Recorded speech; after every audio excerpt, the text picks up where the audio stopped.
sobrang kalasingan. Umihi na sa tabi ng kalsada. Ito, ipopost ko talaga to sa Spracketot. Ayan na, hoy. Ang daming nanonood ng mga tao. Ala, ala. Ala ka.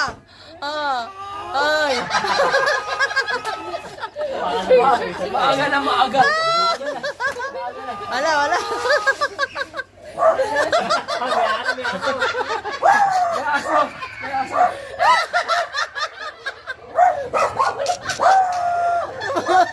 Tumahol na si... Umihi ang dami mga tao. Nakaharap doon sa patay. Ala, nakaharap si Spracketot, nakaharap sa patay. Umihi. Ala, sa sobrang kalasingan. Ala, kawawa. Ang haba naman yan.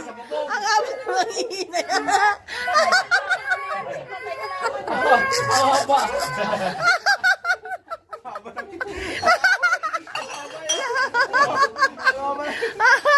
Yari na, may pang-vlog na tayo.